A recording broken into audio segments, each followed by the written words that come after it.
Hello there everybody, Sam's Trains here, welcome back to the railway and welcome to another review. Today I'm looking at yet another steam loco from Hornby.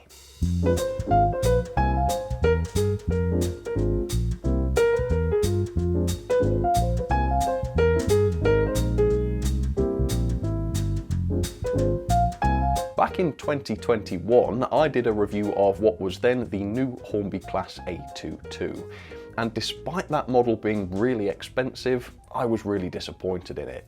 Mine was in a BR green livery, and I think it was the most awful rendition of BR green I've ever seen on a model.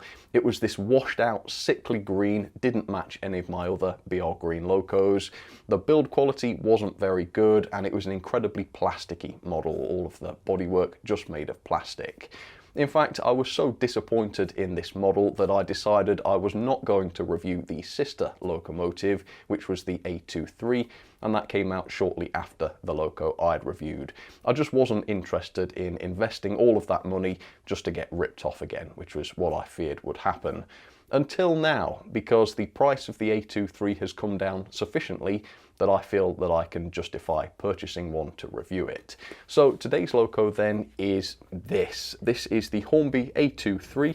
It's in the LNER green, as you can see, and Hornby have pretty much perfected LNER green on other locos, so hopefully they will have done here as well. The price is also much more reasonable now, despite Hornby's best efforts actually to charge as much as possible for this.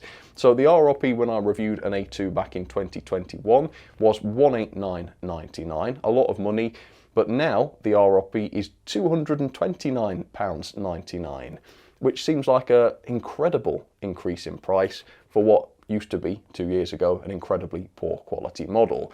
And the old inflation excuse is not valid here because that's an increase of over 20%, so that's far beyond the rate of inflation.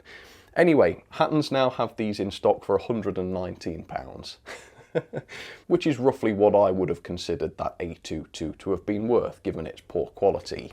Unfortunately, I didn't pay that for my example. I bought this before Hattons had their very low price A23s in stock.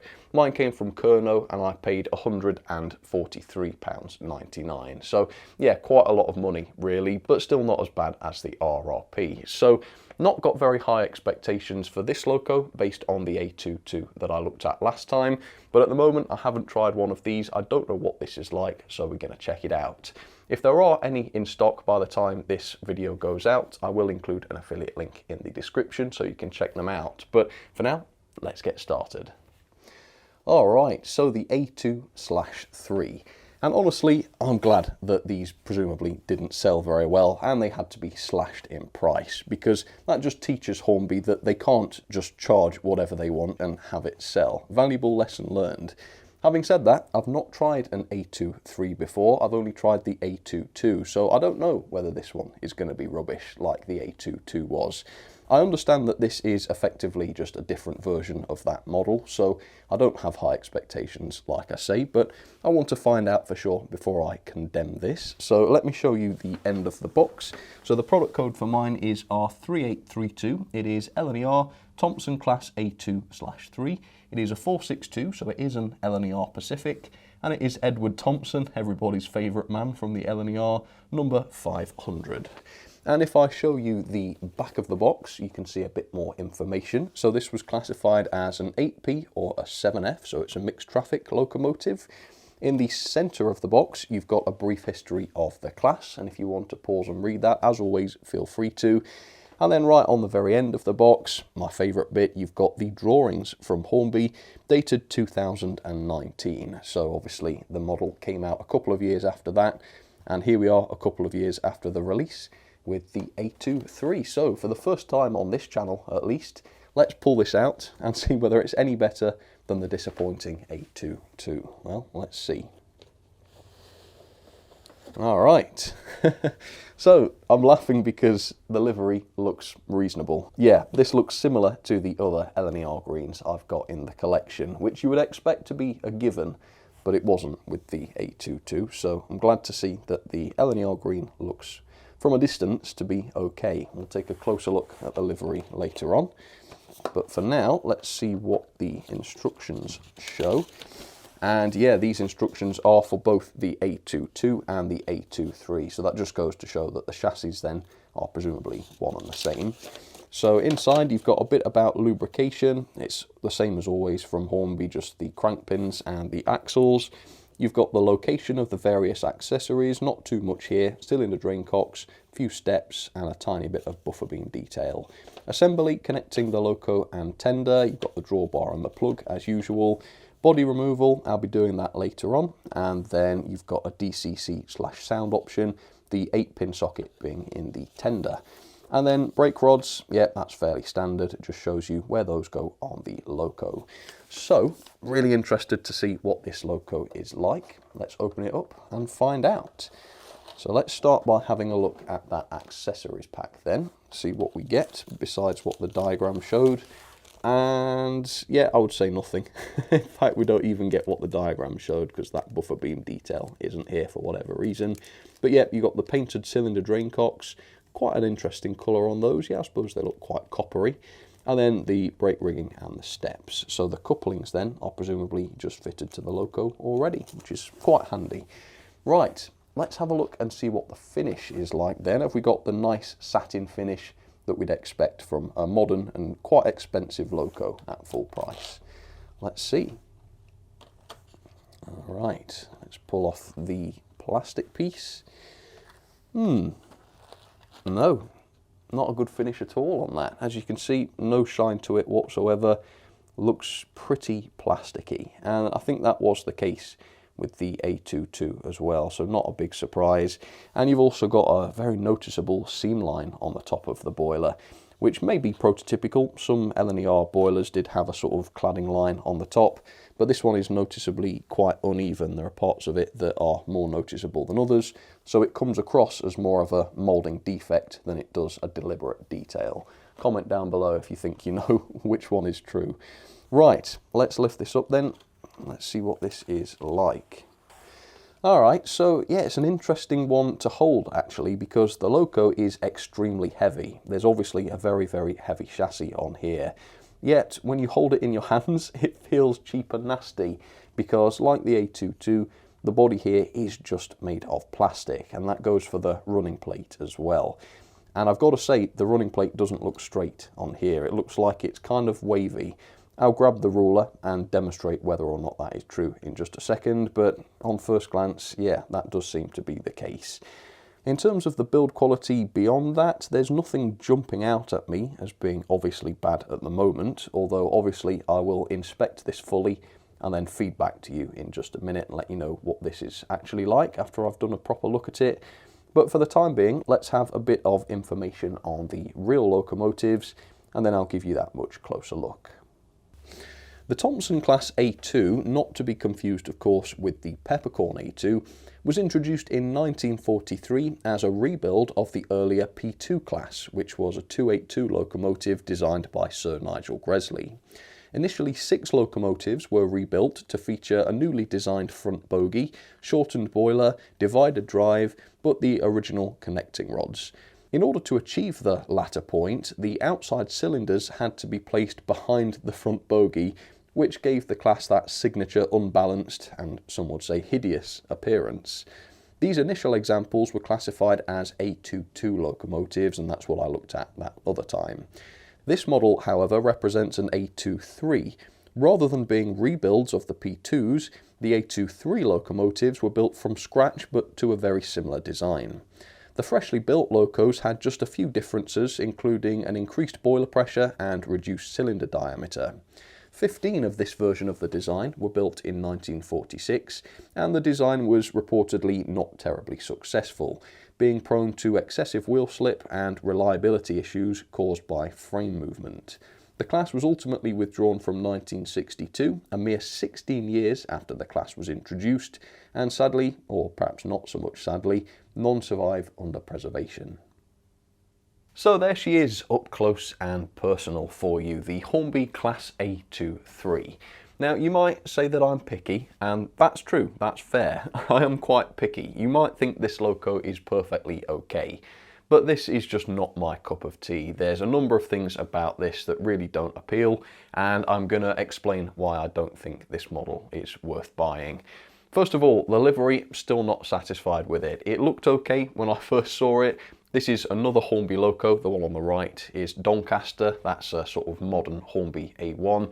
And then today's loco is on the left. Not a patch on it. The finish is poorer and the colour of the green looks almost faded, a really washed out version of the LNER green, and I just miss the richness of the better quality LNER green that you get on Bachmann models, and yes, even other Hornby models. I'm not sure how they managed to get that wrong.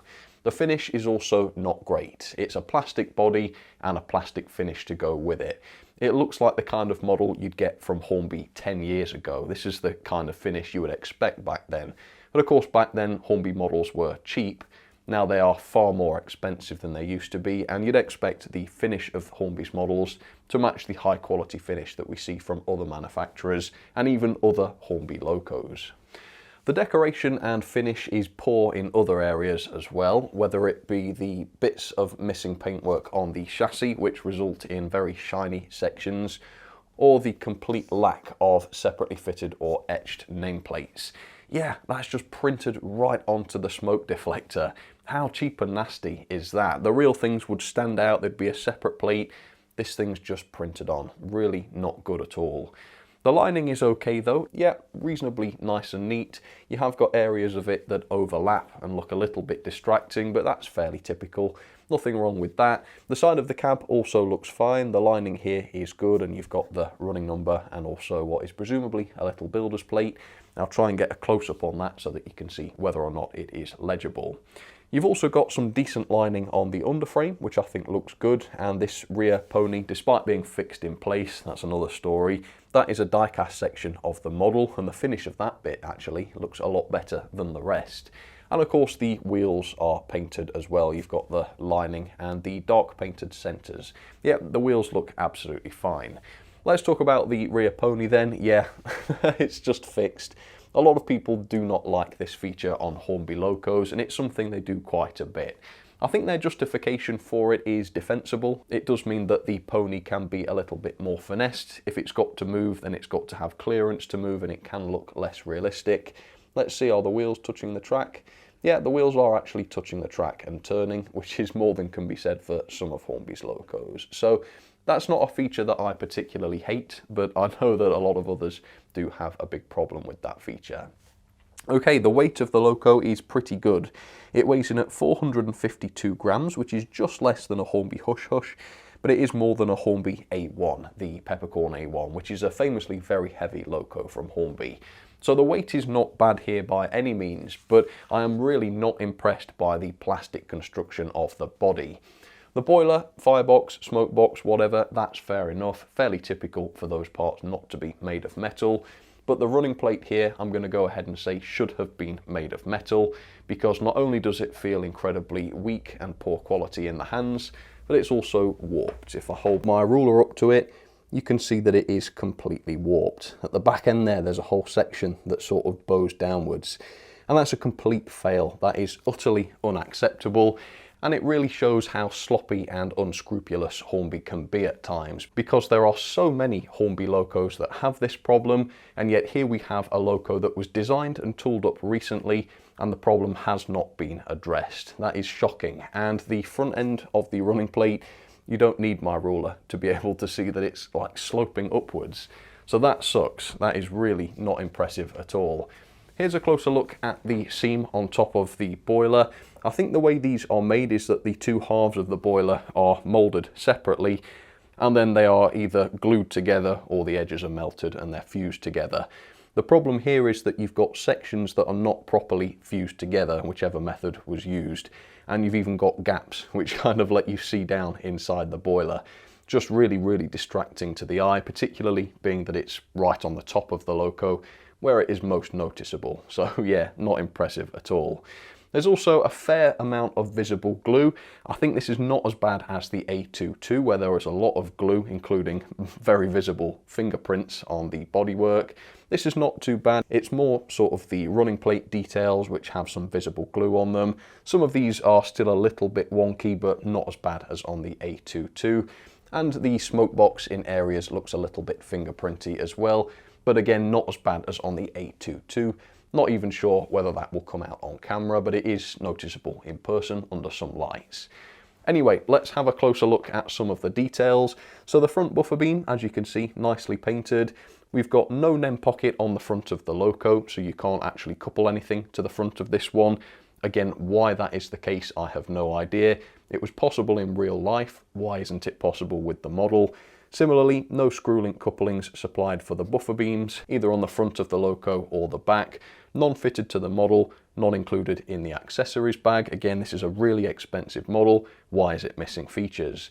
It does, however, have a separately fitted vacuum pipe, which is good to see, and it does have sprung buffers. So there we go, a small mercy.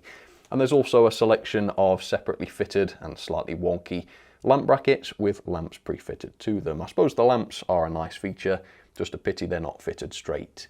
The smoke box door looks good. You've got a very fine separately fitted smoke box handle there, as well as some more handrails. And the handrails on the loco are absolutely fine. You've got wire ones fitted to the smoke deflectors and also to the side of the boiler, where there's also some pipe work fitted here as well.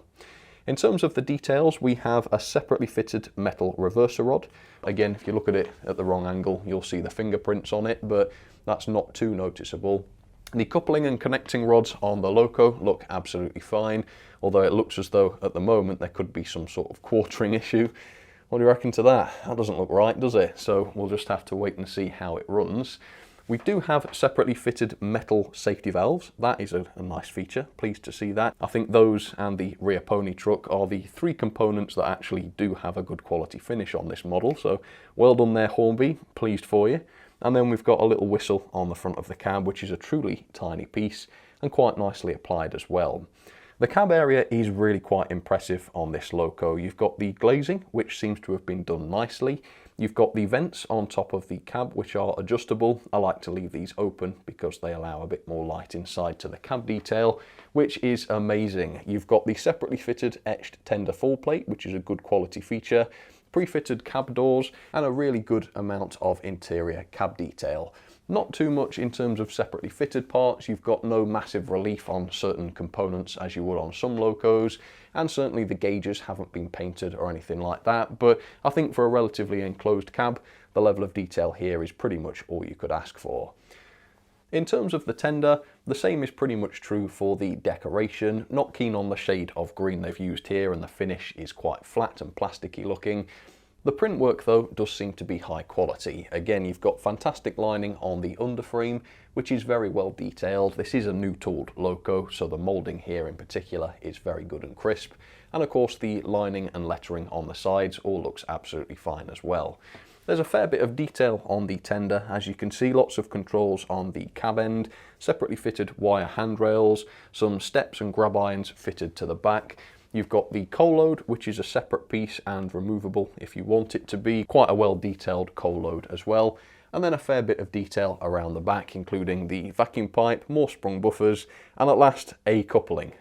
Yeah, we've got a NEM coupling fitted to the back of the tender, so you can couple some rolling stock to this loco. Although, like I say, only to the back end. You can't actually couple anything to the front of this loco, which is an odd disappointment. So there you have it. Not an impressive loco in my opinion. I don't think the build quality is as poor as on the A22 I looked at. There was a lot more visible glue and a lot more wonky details on that loco. But this has still got the poor finish, the warped running plate, and it's missing some important details as well, which I think for the latest RRP of £229.99 is just laughable, isn't it? So, not very impressed. I'm very glad I didn't pay anything close to the RRP, and I think the price I paid of £143.99 is still on the expensive side. I do think though that that latest Hatton's price of £119 is beginning to sound a little bit more reasonable. Yeah, for that it's a bit easier to overlook some of the poor quality features on here, but I still don't know whether I can recommend this because I haven't looked at the mechanism. Can't remember much about the mechanism on the A22, so we're going to have a fresh look with this loco, and of course we're going to test it on the track as well. So don't go anywhere, let's get started. Alright, so there she is, the Hornby A23 down onto the track. And yeah, I'm not dead keen on this one. I think some of its shortcomings could quite easily be forgiven, but that washed out livery means that even with 1 second glance, you kind of look at it and think, ooh, that doesn't look great. The mechanism though is okay. I would say it ticks basically all of the boxes that I would look for. I would say that given how expensive the loco is, it's a little bit lacking in the area of special features and such. We'll see what you think to that. Let's get started. So it's got lots and lots of pickups. This is a very strong area for this loco. It's got full pickups on the tender, and also it's got loco driving wheel pickups as well. So you've got 7 pickups per rail. That's really, really good. The loco to tender drawbar is quite old-fashioned. It's the screwed drawbar with the wired plug. Now, I quite like this solution, to be honest with you, because it is robust and it is reliable, but it is a bit of a compromise, isn't it? It doesn't look that great with the wires and such, and it's not convenient to uncouple.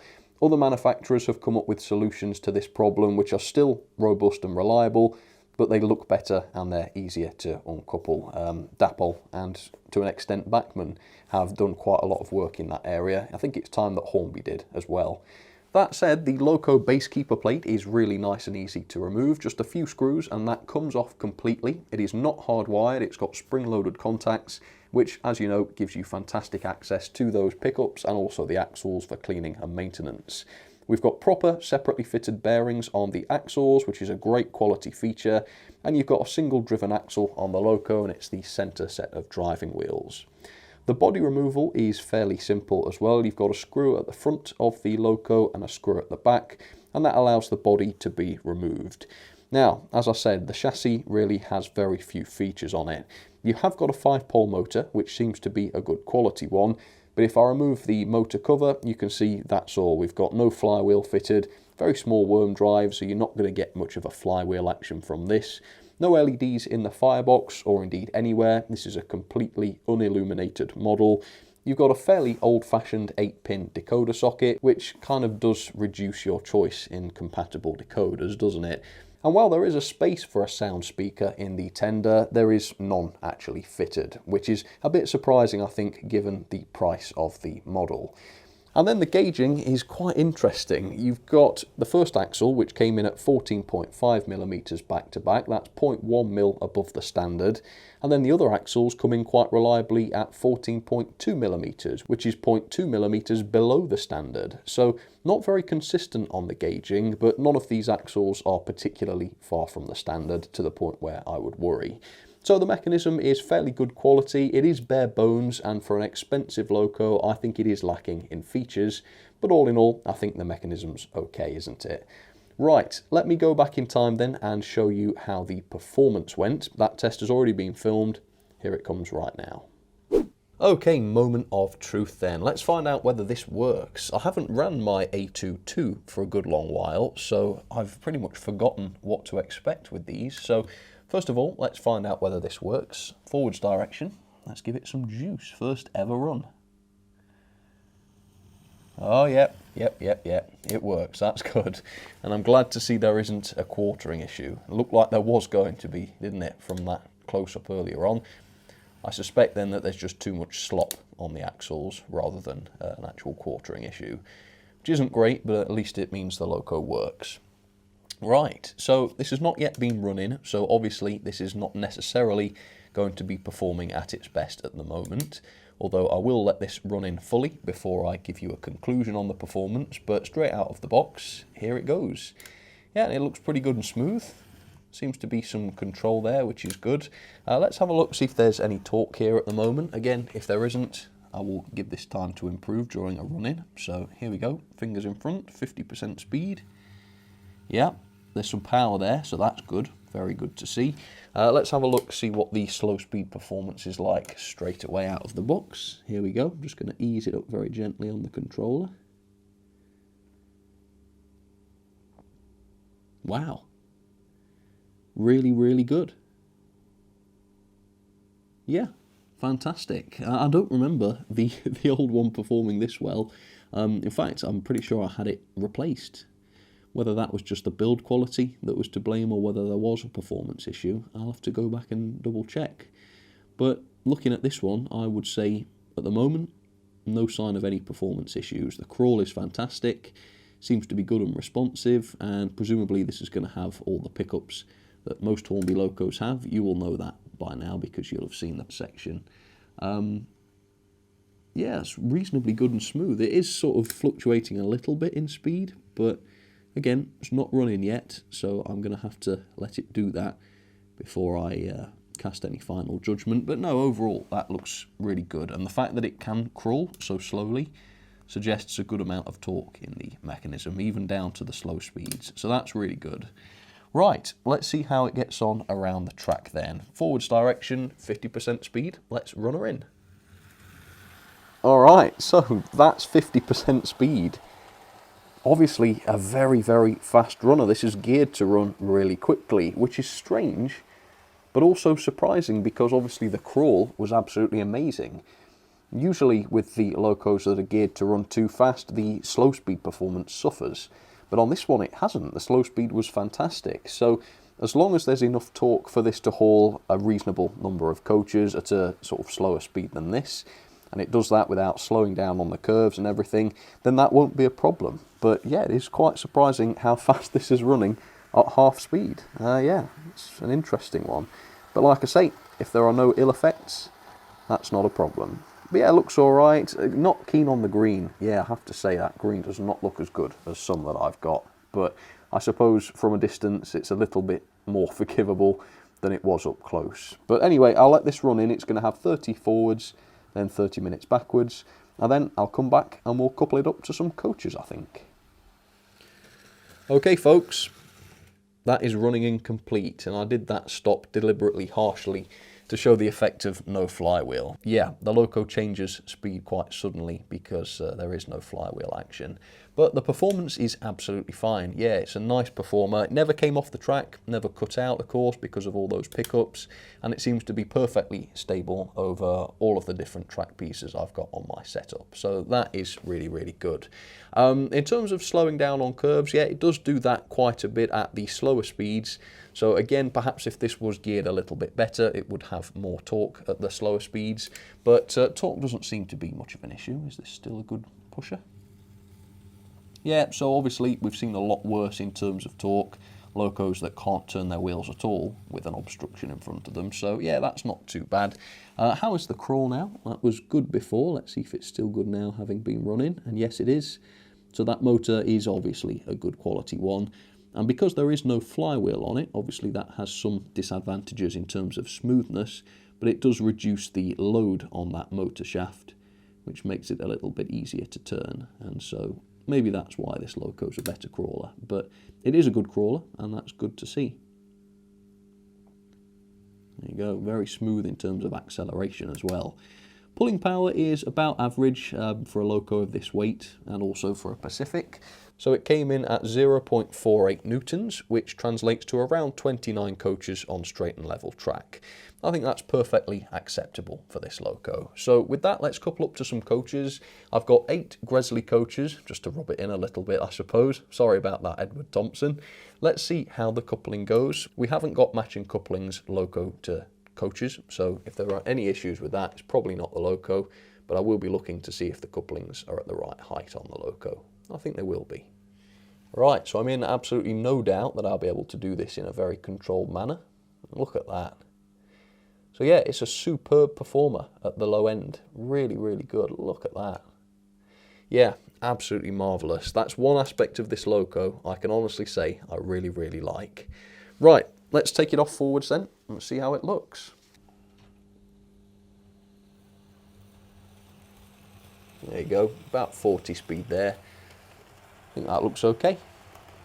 And then on the middle line, I've got the other Hornby A2. This was tooled up at basically the same time. It's the A22, released just a little bit before the A23, but it's pretty much the same, even down to its poor quality. But Hornby have put the RRP up since I bought this one. You know, it's what, 20 odd, over 20% more expensive than it was when this came out. Which I suppose makes the A23 that I'm looking at today even more insulting, although of course hasn't gone too well for Hornby because obviously some other retailers have had to slash the prices now to get them to shift. So there's some justice in the world, isn't there, I suppose? Whether you buy one though, completely up to you. Steady on there. And then on the inside line, we've got really what I think an LNER Pacific should be. And this is the upgraded Hornby 8.1. This is Doncaster. This is the latest version of the model with the die-cast running plate and the firebox LEDs. Although most of the design dates back to about 2005, I believe it was. So it's a little embarrassing when you look at what Hornby were producing in 2021 and you realise that actually in many areas, not quite as good. Right, let's see how the performance compares now that the loco's got some coaches. Obviously, I'm running it slower now than I was during the running in to match my taste in running speed. And yeah, as you can see, perhaps the choice of gearing is slightly more problematic now. As you can see, it is slowing down quite a bit, going up the incline and around the curves. Not absolutely terribly, but I think there are locos, such as the improved Hornby A1, that don't struggle quite so much. I don't think there's any issue with the motor or anything like that. The torque of the motor seems to be absolutely fine, and like I say, because it's got no flywheel, it should have a much easier time than some. So I do think it is the gearing. You know, if you get a bit more power into the loco, get that motor spinning faster, and because of the gearing, the loco still runs at this speed, then you would definitely have more torque and power, wouldn't you? But it's not terrible. And overall, I think a lot of the poor quality features and detailing on this loco are not so much noticeable as it runs along. The running plate, well, completely unacceptable that it's warped. It's not something that you're going to notice as it runs along. The slightly poorer cab detail, not much of an issue. The glue marks, can't really see them. It's mainly the livery, I think, that is quite distracting.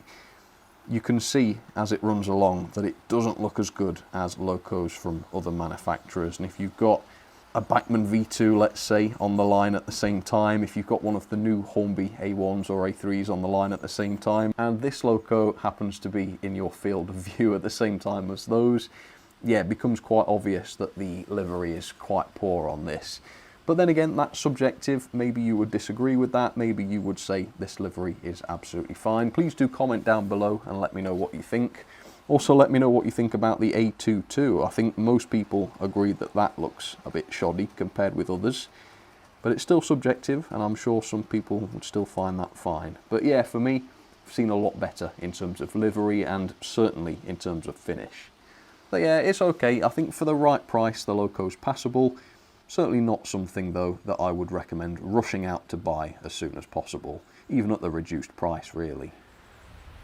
Let's have some ratings then for the Hornby Thompson Class A2/3.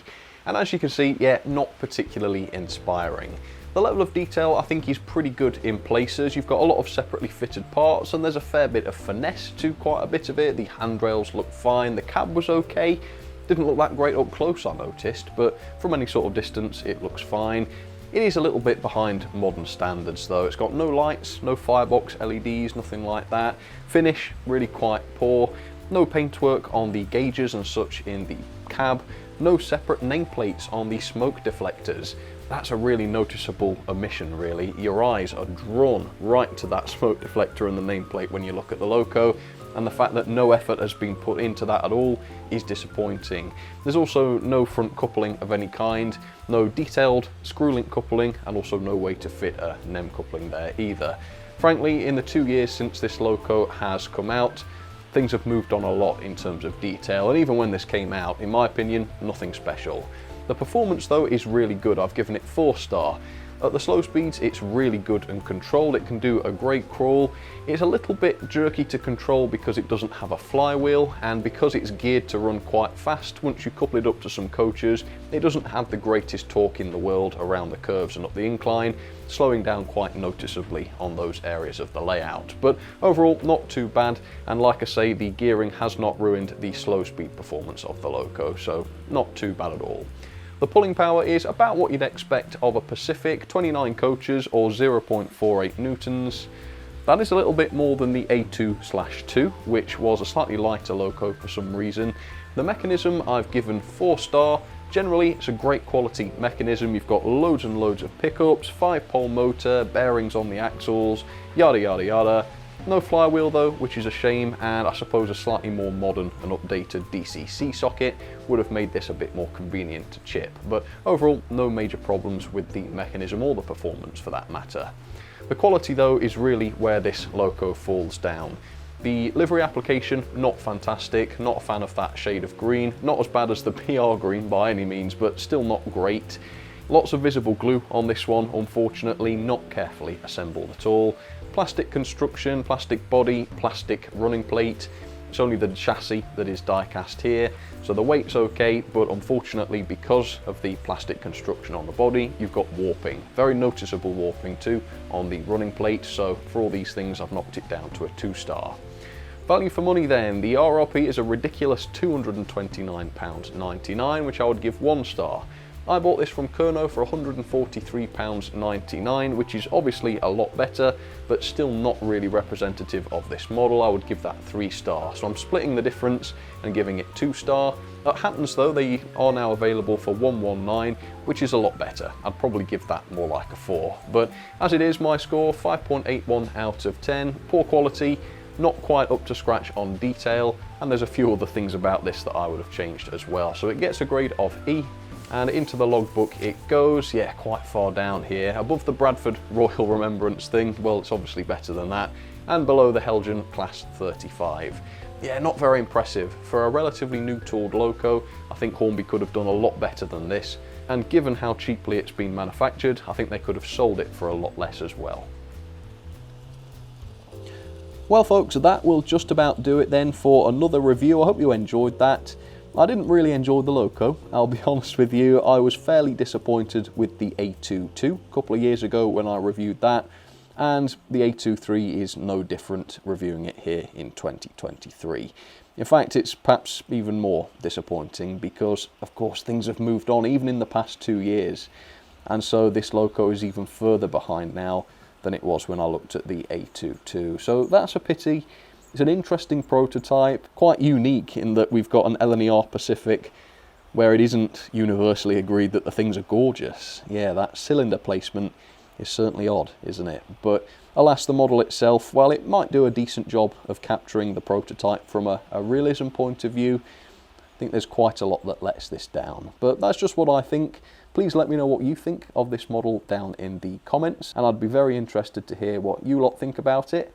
But for now, thank you again for watching, and I will see you very, very soon for another review. Alright, cheers folks, take care.